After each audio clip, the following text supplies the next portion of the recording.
Thank you for listening to the show on Really Big Something Channel. September 12th, 2017. 105 here on the great WRKO. Okay, believe me, my friends, a lot, and I mean a lot to talk about. But before I get to that, I want to invite all of you, WRKO and the American Red Cross. We are having a blood drive tomorrow from noon to 5 p.m. at the Comfort Inn in Randolph, Mass.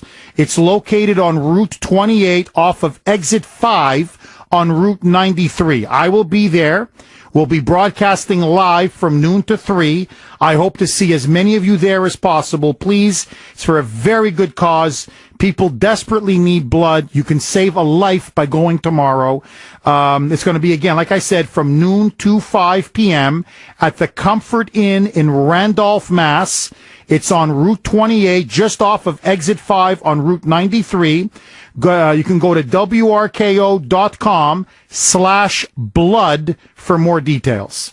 Okay, my friends, just to quickly reset. So, as you know, the NFL now, ratings are down. They've been declining for the last couple years. You now have protests against the national anthem breaking out. The opening game, the opening weekend was especially bad. Almost every team had at least one or two players protesting the national anthem. On top of this, ESPN now is in serious hot water.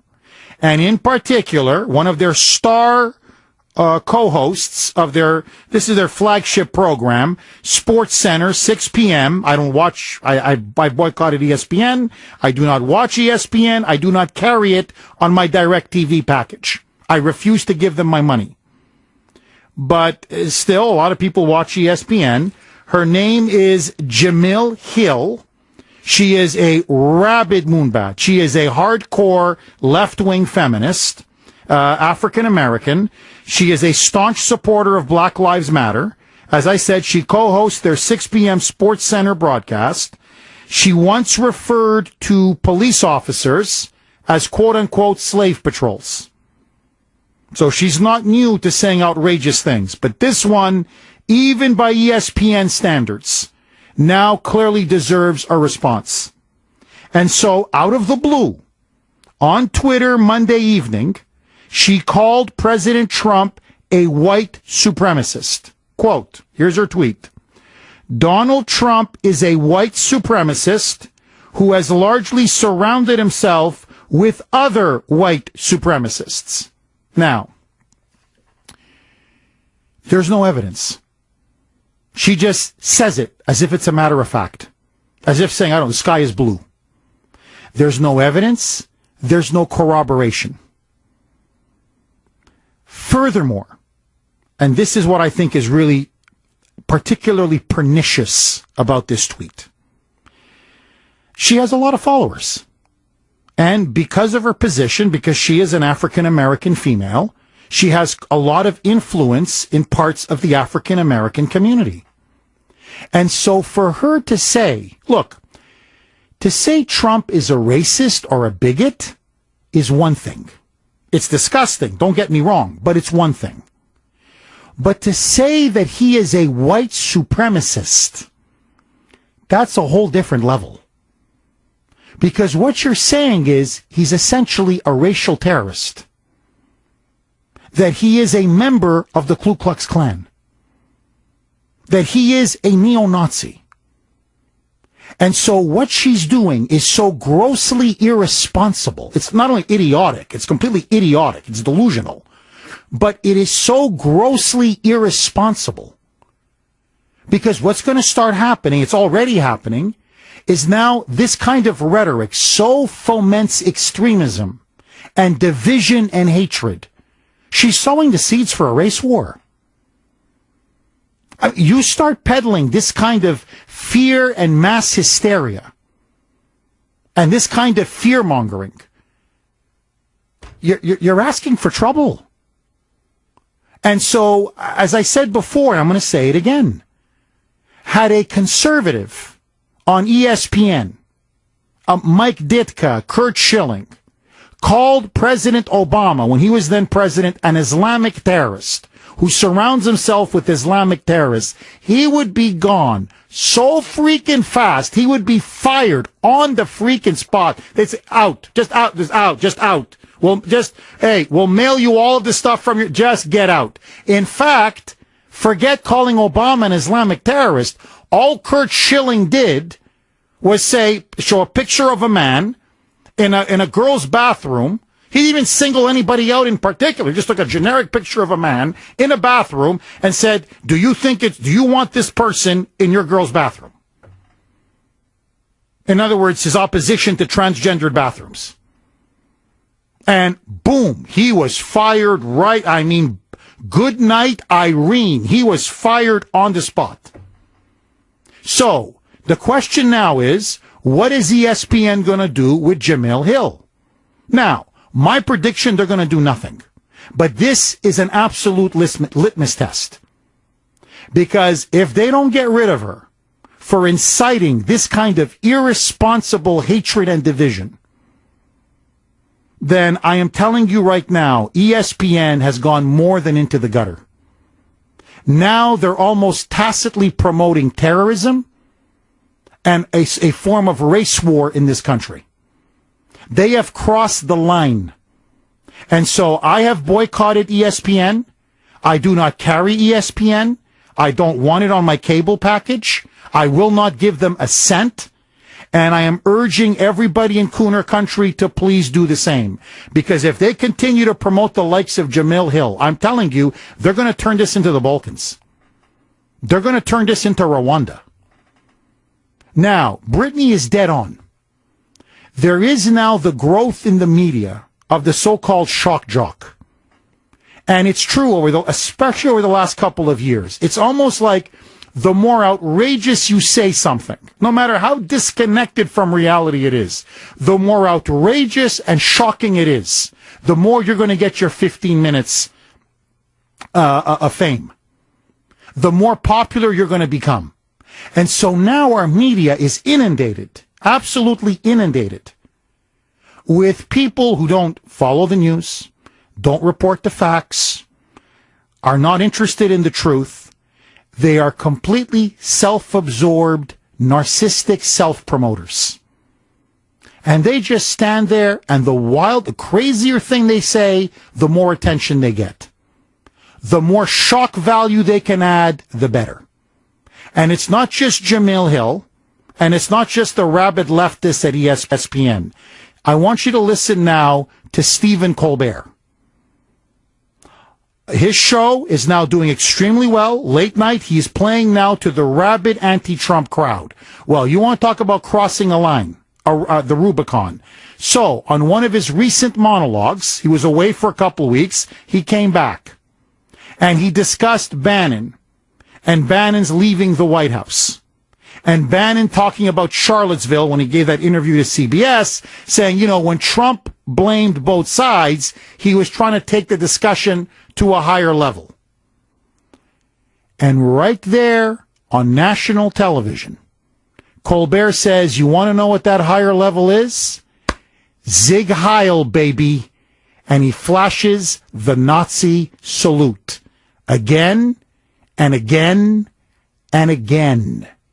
Roll it, Brittany. Bannon is such a staunch Trump supporter. He even defended Trump after Trump failed to call out violent white supremacists in Charlottesville. By the way, after the Charlottesville situation, that's what I told General Kelly. I was the only guy that came out and tried to defend him. I was the only guy that said he's talking about something, taking it up to a higher level. Yeah, he's definitely taking it to a higher level. I'd say his support is about up there, right around here. And, of course, he's giving the Nazi salute. And then he would do it again and again and again. And I've got to tell you, I've covered Nazi rallies, neo-Nazi rallies. Whenever I see somebody put up the Nazi salute, because I know what it means, it's truly shocking. I'm not going to lie to you. It's disturbing. It's shocking. Frankly, to me, it's demented. But again, you want to see a double standard. So Jeffrey Lord on CNN, I think the only Trump supporter CNN had, went on Twitter and in a debate with liberals on Twitter, because they're so rabidly anti-Trump, that they'll follow any line, he was sarcastically mocking them, saying, okay, guys, whatever the liberal media says you agree with, right? Zig Heil. And CNN came out and fired Jeffrey Lord. Oh, you invoked Zig Heil. You did the Twitter version of a Nazi. He didn't even do it physically. It was just a Twitter version of a Nazi salute. Oh, that's outrageous. That's outrageous. And so Jeffrey Lord, gone. You're out. This guy does an actual Nazi salute right there on television, on his own show, on late night, CBS. And the liberals, bravo. Bravo. Oh, what courage. Oh, what brilliant. Oh, satire. What incredible comedy. It's not just that the double standards are shocking and stunning, and so now naked and obvious. To me, it's something else. When you start comparing the president and you start doing the Zig Heiling, the Nazi salute, when you start saying this guy's a white supremacist as if it's a matter of fact, and then the same media turns around and lectures us and says, we've never been divided like this ever. We're so divided and disunited. The division has to stop. How come they never call out one of their own? How come the media, how come CBS, frankly, doesn't give Stephen Colbert a call and say, you know what, buddy, the Nazi salute, it's profane. It blasphemes the dead. It blasphemes those that were massacred in the Holocaust. It's not funny. It's sick. And you got, obviously, this is Trump derangement syndrome. And you're literally, there's now a level where I think you become mentally ill. This is no longer funny. This is psychotic. This is pathological. In other words, where are the liberal elites in policing themselves? Nowhere. Nowhere. And you get it, and I'll tell you this right now. You want to know why there's Antifa on the streets? If nobody else has the guts to say it, my friends, I'm going to say it. You know why there's Antifa on the streets? They just, by the way, they had another clash in Portland, okay? So they were smashing some more heads in Portland over the weekend, but let that go. You want to know why you have roaming paramilitary thugs, domestic terrorists, with baton sticks and baseball bats embedded with nails, smashing people's skulls in? It's because of this. Because what is the popular culture pumping out? He's a white supremacist. He's a Nazi. They're flashing Nazi salutes. He wants to enslave and murder blacks. My friends, let me tell you right now, this is cultural poison. And if we don't say enough is enough, Antifa is going to grow and grow and grow like a cancer. Agree, disagree?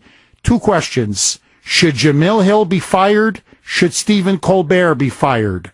617-266-6868. Lines are loaded. Peter in Boston, you're up first. Go ahead, Peter. Hello. Thank you. Second-time caller. Welcome, Peter. And I remember seeing you the night Donald Trump won the election. You had that party at the Hard Rock Cafe. Yes. What's on your mind, Peter?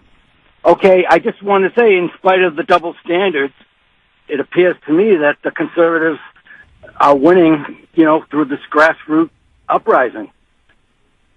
And the Democrats and liberals are throwing money at Antifa to go march, and everyone else, the conservatives have to work and do this on the side. And I think, in some ways we're winning. So, Peter, you think that they're behaving like this, white supremacy, Nazi salutes, they're melting down like this because they realize that we're winning, Trump is winning, and this is the reaction now of people who know that their day is up, that their days are numbered. Oh yeah, they're drowning and they're grasping for life preservers. Interesting, very interesting. Jim in East Bridgewater, you're up next. Go ahead, Jim.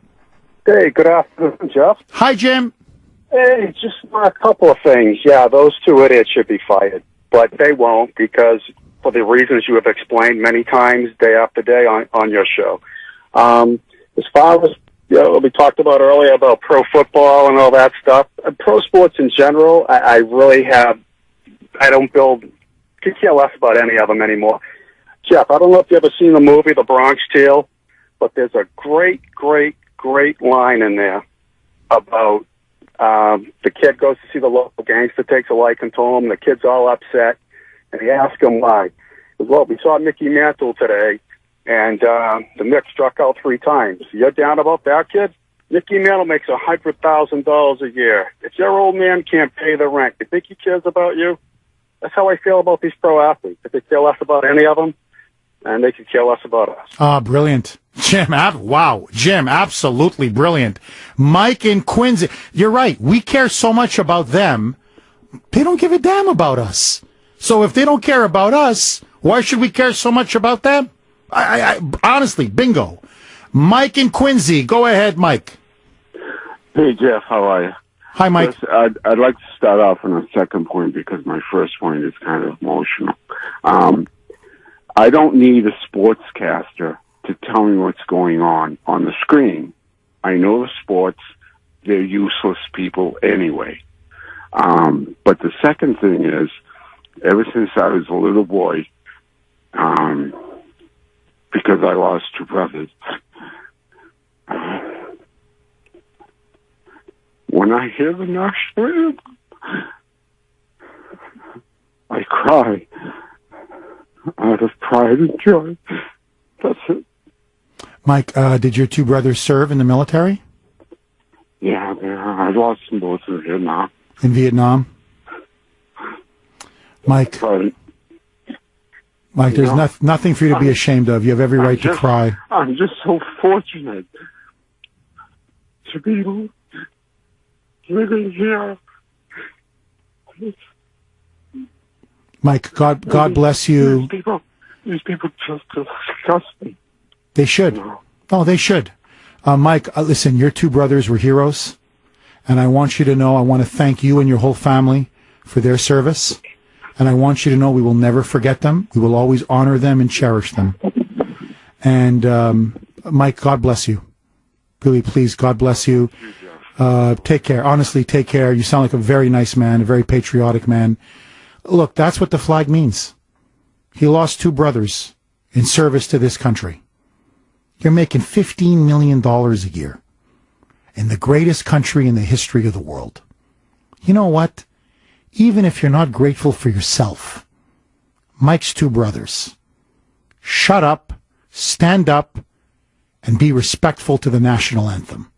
It's the least you can do. Deb in Quincy. Go ahead, Deb.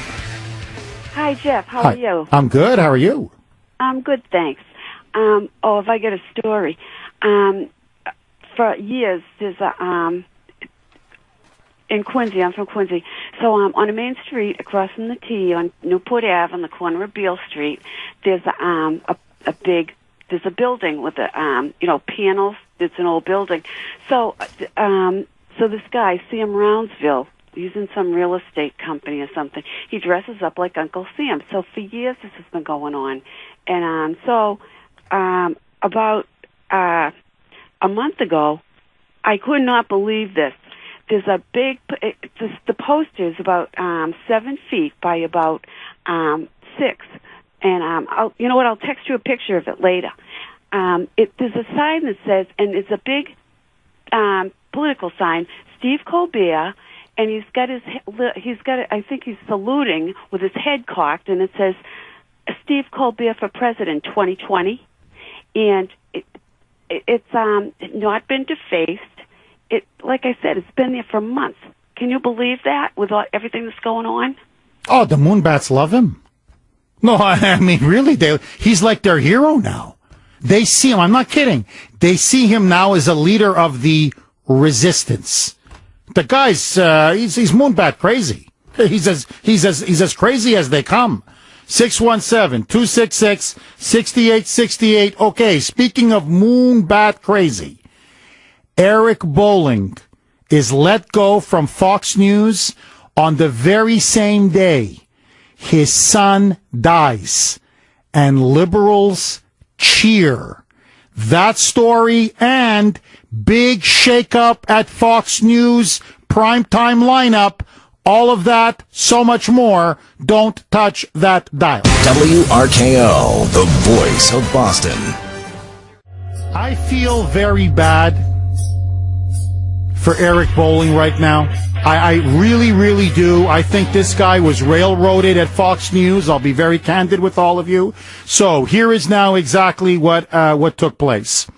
The former Fox News anchor, Eric Bolling, formerly of The Five, then had his own show, The Specialists, one of the few Trump supporters left at Fox News, late last week essentially was fired. They essentially let him go.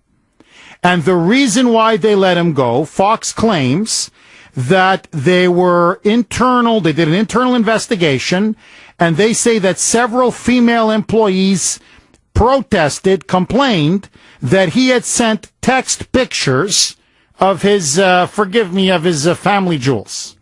Of his, of his schlung. That's what they claimed. And so they did an internal investigation. It went on for a couple of months. And they just didn't really announce the findings of the investigation. They just said, we've decided to part ways after 10 years. Thanks, and good luck with the rest of your life. Basically, blank off.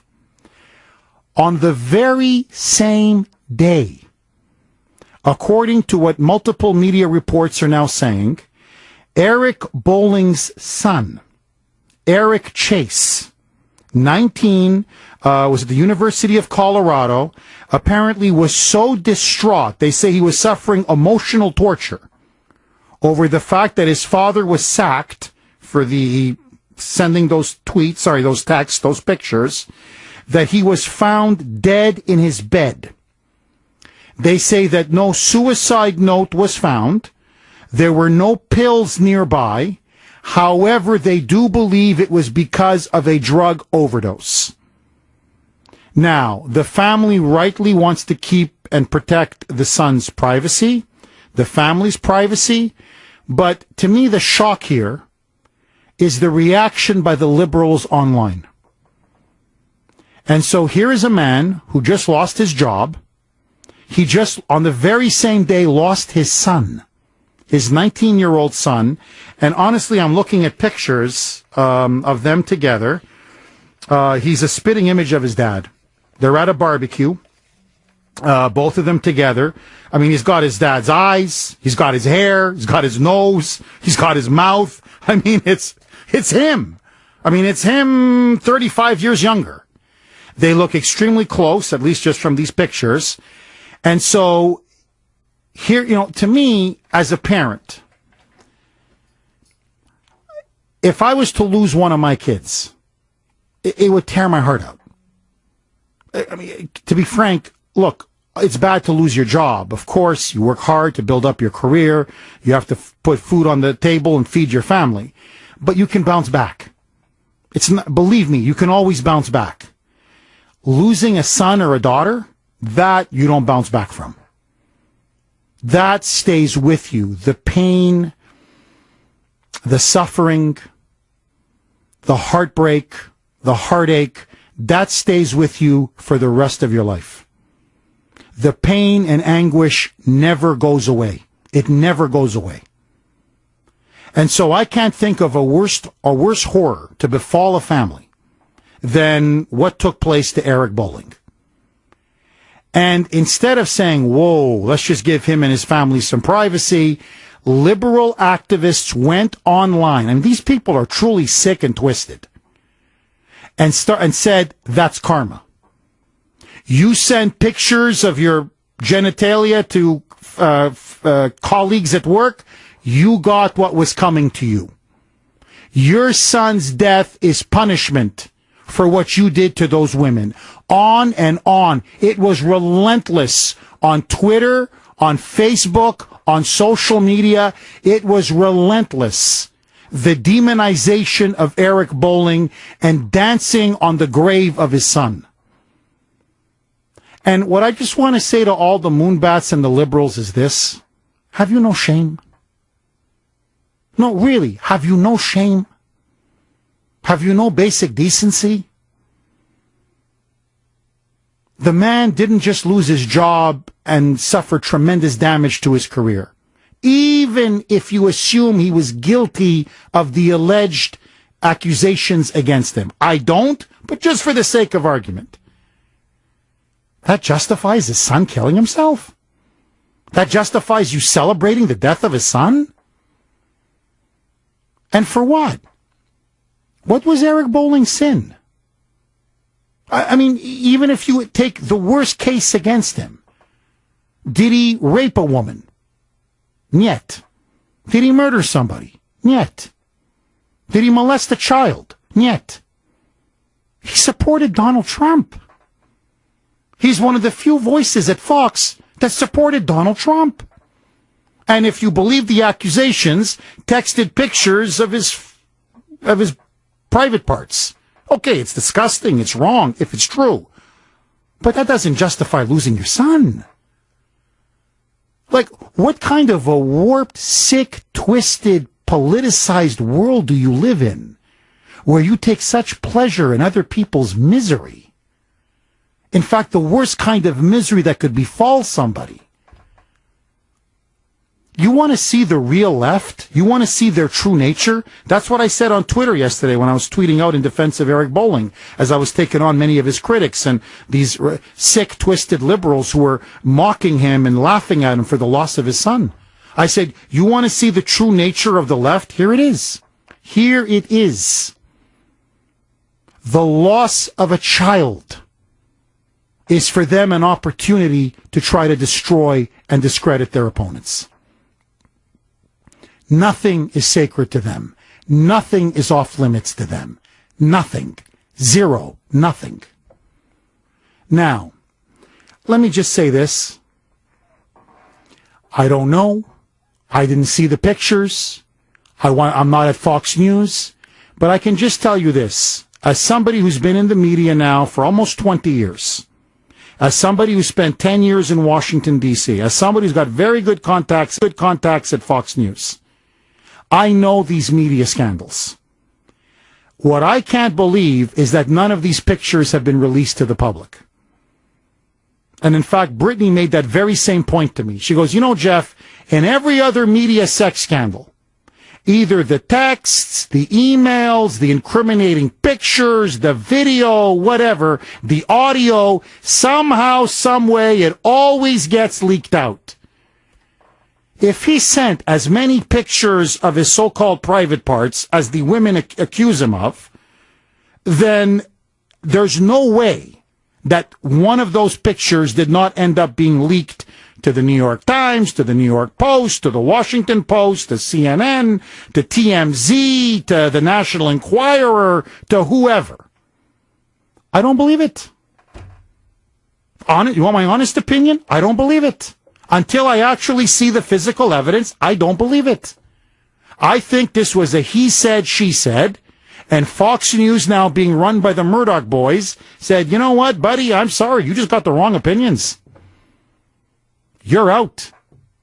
You're out. Now, if you're a liberal and you support Bill Clinton, who raped women, that's okay. That's okay. If you're Ted Kennedy, who was banging cocktail waitresses two at a pop at the Capitol Grill, that I would see him often in Washington, D.C., and you kill a woman in a car in Chappaquiddick, that's okay. Hey, you're a liberal. That's okay. Rape them, kill them, bang them two at a time. That's no problem. Hey, relax. If you're Bill Maher and you're snorting cocaine off the rear end of prostitutes, of hookers, and that's okay. Relax. But if you're a Trump supporter, you better watch yourself. You better watch yourself. Anything you say or do can and will be held against you. Now, in the wake of this, and in the wake of Fox News' decline in ratings, they've actually made a sensible decision. So as they stab Eric Bolling in the back and toss him to the curb, they've actually made a half-decent decision. They now realize there are just nowhere near as many Trump voices on Fox. It's become essentially the Rhino network. And so in reaction, because now since bowling is officially gone, the show, The Specialists, they've taken it off the air. So no more Ebony Williams and Kat Timpf. Thank you, Jesus. There is some justice in the world. So they've canceled that horror show that was The Specialists. And they're going to take the 5, which is currently on at 9 p.m. They're going to move it back to its original time slot, which was 5 p.m. So as that 5 gets pushed back to 5, they're going to move Hannity back from 10 o'clock to his previous slot, 9 o'clock. That opens up 10 o'clock. Laura Ingraham is now going to be hosting her own show. They had mentioned this a couple months ago, so I knew Laura Ingraham was going to be getting a show. It's now official. She's going to have her own show Monday to Friday, 10 p.m. I don't know exactly when it starts, but it should be happening soon. So that means that Fox News' primetime lineup, I think, now just got significantly stronger. They kicked the 5, which to me I'm not impressed with, out of primetime. You've got Tucker Carlson, Hannity at 9, and then Laura Ingraham at 10. So now you have primetime lineup, pro-Trump Tucker, pro-Trump Hannity, pro-Trump Laura Ingraham. My prediction, it's going to be a primetime ratings monster. It's going to be a killer, a beast that is going to anchor Fox News and catapult them right back to the top. 617-266-6868. Brittany, I want to ask you to weigh in on this very quickly, and then I want to throw it open to to Kuhner country. Number one, what do you make of Eric Bolling's departure at Fox News and the liberals dancing on the grave of the death of his son? And number two, this new primetime lineup, bringing Laura in at 10, moving Hannity to 9, and moving the 5 back to 5 o'clock. Is that going to help Fox News, in your opinion? I think so. Laura Ingraham, she filled in for Tucker Carlson when he was on vacation. I thought that she did a really good job. Not a big fan of her radio show, but I thought that she was great on television. So I think I don't know. I'm a little upset that Hannity's not going to be on at 10 anymore, but I like that he'll be on at 9, so I think that they are going to kill it in the ratings. This whole Eric Bolling thing, I think it's absolutely disgusting what the liberals are doing. The fact that his son killed himself right after he was fired from Fox News is absolutely disgusting when we have no idea whether Eric Bolling did it or not. Like I was telling you on the phone, I don't believe that Eric Bolling did that because, when Geraldo Rivera, Anthony Weiner, all those pictures came out. Whenever there's a texting scandal or, a sexting scandal, as they say, the pictures and the text messages always come out. And we haven't heard anything since he was on leave from Fox, and now he's officially been fired. So I don't believe it, and I think that it's very sad that, his son took his life because his dad ultimately lost his job over that. So, Brittany, I completely agree with you, and that's why, my friends, let me be honest with you, like I'm in the confessional. Look, I don't think he did it. I don't think Eric Bolling did what they accuse him of doing, but let's just leave that off the table, okay? Your children always look up to you. You're a father and you're a mother. If you're a parent, you're not just their role model. In some ways, you're their hero. I know that changes as they get older, of course, but for the most part, your children look up to you. And that's why I'm not saying I'm perfect. I'm not being self-righteous. Believe me, I've got my share of flaws and sins. But every day I know that my children look up to me, and I always try to act and guide myself accordingly. I never want my children to be ashamed or disappointed in anything that I do. And that's just the way I try to lead my life, especially when you're a public figure. And my thoughts and prayers go out to Eric, his wife, and his grieving family. 617-266-6868. Double-barreled question. The departure of Eric Bolling What's your reaction? And the new primetime lineup at Fox News. Will this bring Fox back to the top? Will you start watching Fox again? If you stopped watching Fox, will you start watching Fox again? 617-266-6868. Your calls next. Grace in Ipswich, you're up next. Go ahead, Grace. Oh, hi, Jeff. Hi. I don't call very often, but I listen to you every day. You have the best radio show on air. Thank you, Grace. You should take Laura Ingram's place.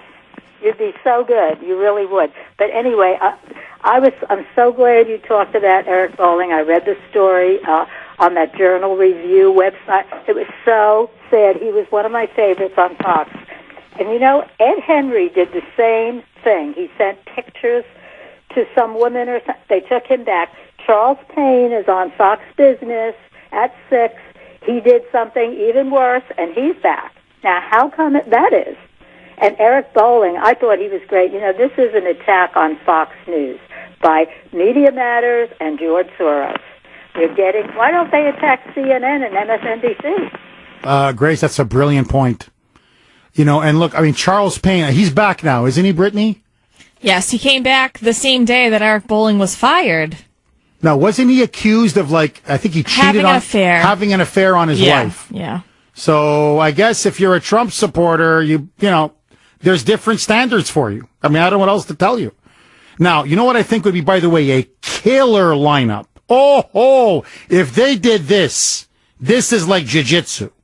This would blow the competition out of the water. I would take Lou Dobbs from Fox Business at 7, roll him to Fox at 7, and I would go Lou Dobbs 7 to 8, Tucker Carlson 8 to 9, Sean Hannity 9 to 10, Laura Ingraham 10 to 11. Bye-bye. That's what I would say. In other words, 4 Trumpers. 4 of them. 4 Trump supporters, back to back to back to back. And then you just wait for the rest of the media. Bye-bye. They would slaughter them in the ratings. Just my opinion. Bobby and Linfield. Go ahead, Bobby. Hi. Good afternoon. Hi. Couple of comments. One on Eric Bolling.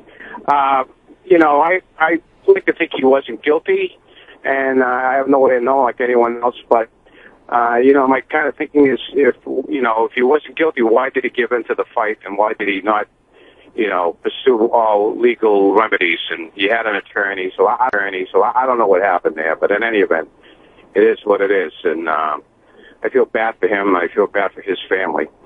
I